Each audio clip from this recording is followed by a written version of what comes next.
Hi guys, welcome back to my channel. My name's Amanda. I'm so glad you're here. Today I am going to be doing a June wrap up. So let's get into it.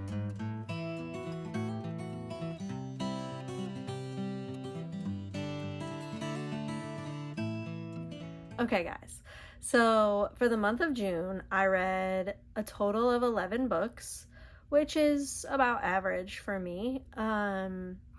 I read 10 fiction and 1 nonfiction, and I'm gonna put up some of my story graphs for y'all to see.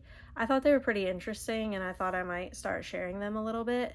One of the things it tracks is the mood of the books that you read, and mine was not surprisingly emotional and tense and mysterious, and looks like adventurous and a little bit of lighthearted in there, so that's interesting.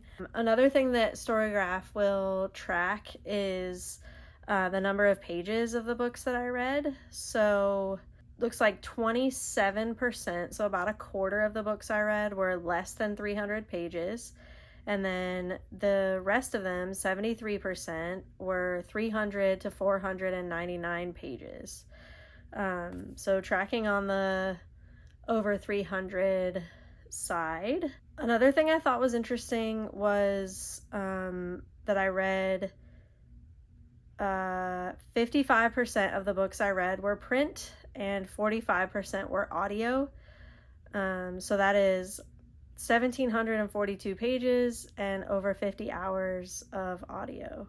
I really like Storygraph. I like to look at the graphs and just kind of see, you can look at each month or you can look at the whole year, and I always think it's really interesting to see kind of how it changes over the year, and the number of audio compared to digital, compared to print, and all of that. So if you're trying to increase something in a certain area, then you could. If you're trying to get a certain type of genre that you want more of, or if you want to listen to more audiobooks, it can give you a good idea of where you are in your progress with those things. So I really like Storygraph a lot. All right, so let's get into the books I read.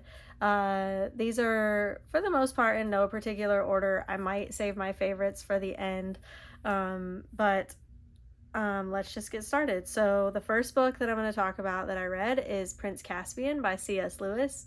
So I've shared before about how I am trying to read the whole Narnia series this year.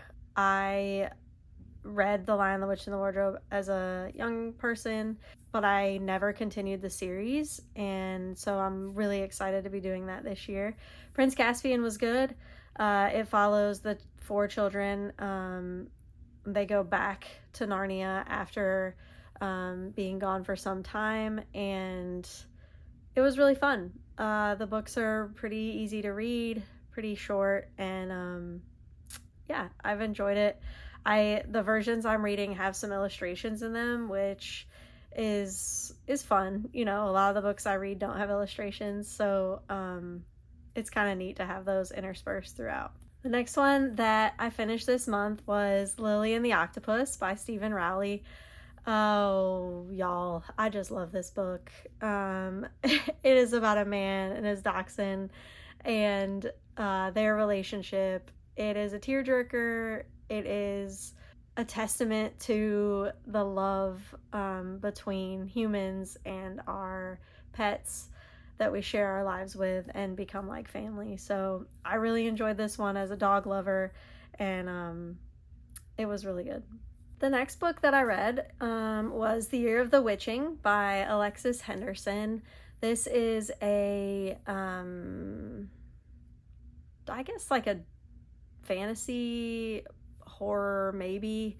I didn't really get as much horror from it. I mean, there are witches, and maybe you could say it's horror. I wouldn't say it is. This book follows Emmanuel, who lives in like a puritanical society where there's a prophet, and you know, the prophet, kind of his word is the law, and you've got a lot of young girls being married to the prophet.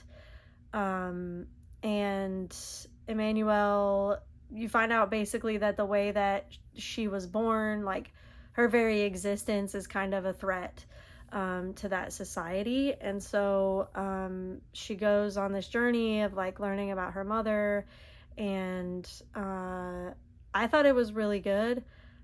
I have never read anything like it before, but I enjoyed the character of Emmanuel. I think she's a strong female character. So yeah, it's dark, but also has a hopeful ending, and I would recommend it. I thought it was good. The next book I read was 7 Days in June by Tia Williams. I love this book, y'all. This book has so many strong female characters, a really great story. It's a romance, but to me, it was like the best kind of romance because the romance wasn't the main thing. It was in there and it was good, and I like the way that it was presented, but the overall story is what I really loved. The story of Ava, who has a troubled past and struggles with some trauma from her childhood, and you know, it's generational trauma. So it's her great grandmother, her grandmother, her mother, and then now it's her turn. And she is a divorced mom. She's caring for her daughter in New York City, and this man from her past kind of comes back into her life, and he has his own past, and I really like how you get to know him and her, and follow them both kind of through the story and how they're feeling throughout. I really liked number one, the romance. Number two, the mother-daughter relationship was great, I thought. I just really love the way that Ava is trying to kind of do better than her mom and her grandmother, and she's really fought hard for the relationship that she has with her daughter, and I love to see that. I also really loved the friendship relationships in this between some of the women, Ava and her friends. They're so supportive of her, kind of just the friends that we all need in our lives, you know? We all need someone that kind of knows what we need before we do and is willing to step in and kind of help make things happen. I just really enjoyed this book. It's 5 stars for me all the way. I think it's a great summer read. Yeah, I definitely recommend it. The next book I read was The Last Quintessa by Donna Barba Higuera. This is a middle grade sci-fi. I love this book. I thought that the characters in this book were fantastic. It's really well written. This is one of the first sci-fis that I've read. I have a goal to read some more sci-fi this year, and I picked up a middle grade because I thought, well, it'll be sci-fi kind of light, and it is. I think this book is fantastic. I think the messages in this book are great. I really enjoyed it. I will definitely be looking for more by this author. So this book follows Petra, who is living on Earth, and there's a comet coming to destroy the planet, and her parents are scientists. They have the opportunity to get on a spaceship that is going to take them to another planet eventually, and while they're traveling, it's going to be like 300 years. So all the people on board are going to be in a state where they're sleeping and not aging. They're going to be kind of implanted with this information that they might need when they get to the new planet. So Petra really wants to be a storyteller, but because of the traveling, she's going to be she's going to have like scientific, I think like botany and things like that, that information implanted into her brain so that she will be useful when they get to the new planet. She goes to sleep, and when she wakes up, all sorts of craziness ensues. Again, this story has like strong family themes and strong friendship themes that I really love to see. I think that can make a book really great for me. I'm finding that the strong relationships, no matter what kind they are, whether they're romantic, friendship, family, I love that. Those make books really good for me, and this one definitely had that, and I loved it. I recommend it. I will definitely be having my kids read it. It's wonderful. 5 stars. Okay, the next book I read, and my one nonfiction, is James Herriot's Cat Stories by James Herriot. This book is a bunch of like little short stories that James Herriot, who was a vet in England, I believe, and he was a vet for many, many years. And this just kind of tells different stories of cats that he kind of encountered along the way. It has some really cool illustrations, and I really enjoyed this. I know there's a dog one as well, and I would definitely want to read it. He has a really great way of telling the stories and then of these animals, and also talking about the veterinary science and things like that. So I loved it. I think if you are an animal lover, you will like it. So really good. I definitely want to read more of his stories. The next book I read is Catching Fire by Suzanne Collins. This is the second book in the Hunger Games series. This kind of continues the story of Katniss and her friends and family after she returns from the Hunger Games, and the Capitol is, I guess, wanting revenge on her for the way that the Hunger Games ended. I like this one. I don't know that I liked it as much as the first one, but I liked it. And I'm definitely going to continue the series. If you haven't read it, you should read it. And I'm going to try this month to watch the movie, the first 2 movies of the Hunger Games. So I'm interested to see how they are similar to and different from the books. Okay, the next book that I read is The Bride Test. This book is the second book that I have read by this author. It is about Kai and Esme. Kai is an autistic man living in America, and Esme is a woman living in Vietnam, and she is a single mother. Esme gets the opportunity to come to America to be kind of set up with Kai by his mother. She wants her son to find love, and brings Esme into the picture and kind of shoves her into his life. He is autistic, and I love that. I love this author. She wrote The Kiss Quotient, which is also has an autistic character, an autistic woman in that case. But the way that she represents the autistic people in her books is, I think, really well done.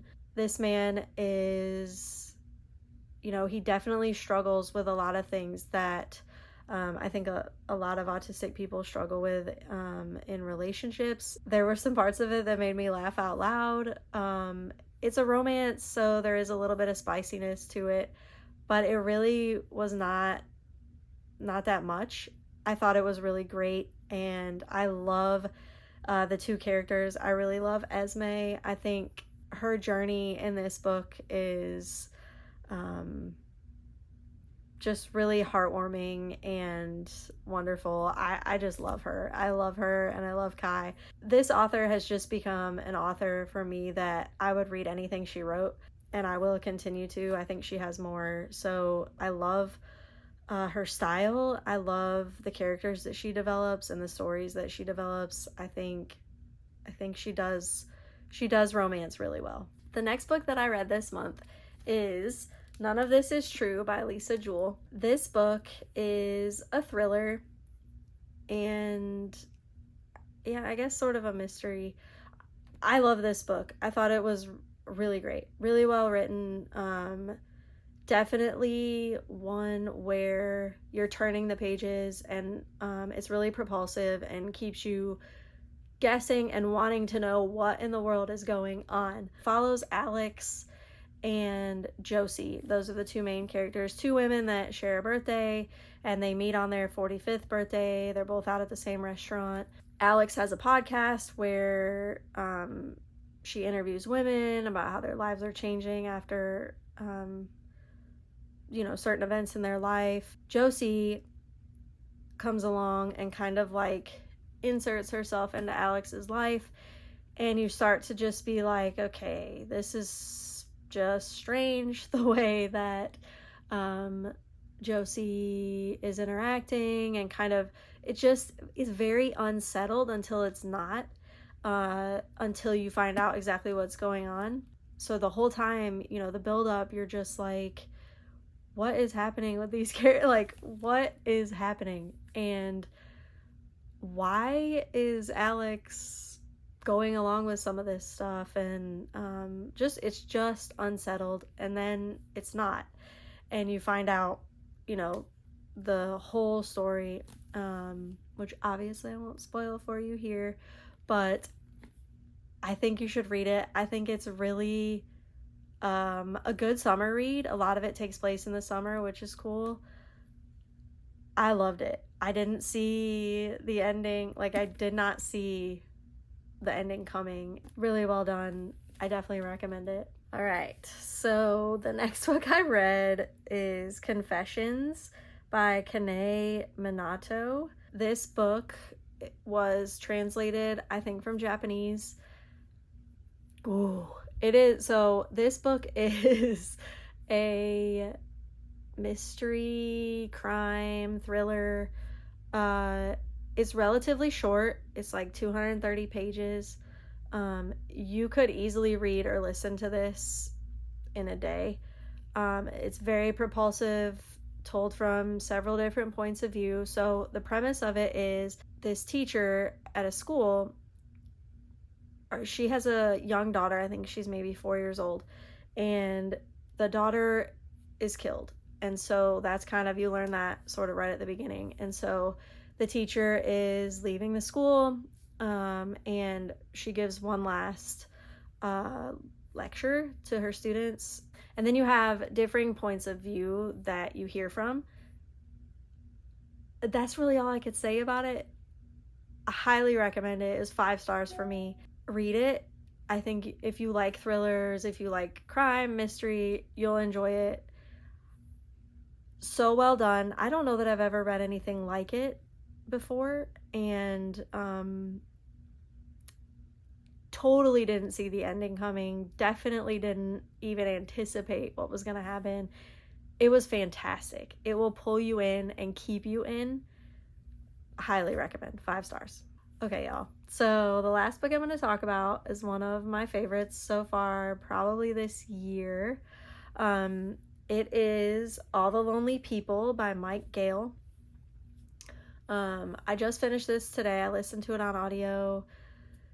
This book follows Hubert, who is a Jamaican man who came to America when he was younger, I think looking for work.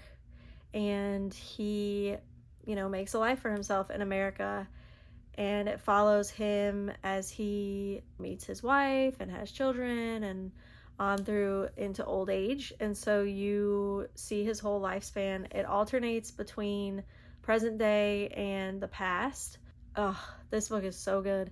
The relationships that are presented in this book are fantastic. The family relationships, the friendships. On the Currently Reading podcast where I heard about this book, they talk about books that they want to press into people's hands. And they describe this book as one of those, and I totally agree. If I could press it into your hands, I would. I think that everyone should read it. Hubert's character is just so lovable, and I find myself rooting for him, and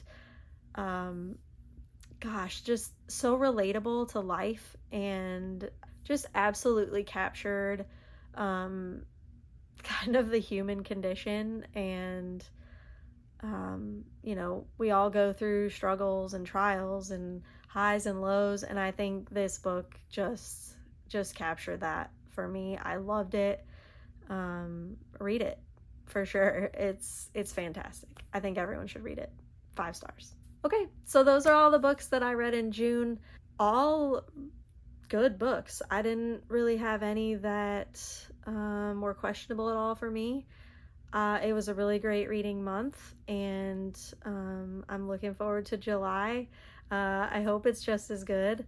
If you have read any of these, let me know in the comments. I would love to hear which one of these you have read and what you thought about it. All right, y'all. So for the kindness moment today, I have a quote by Kevin Heath that says, "No act of kindness is too small.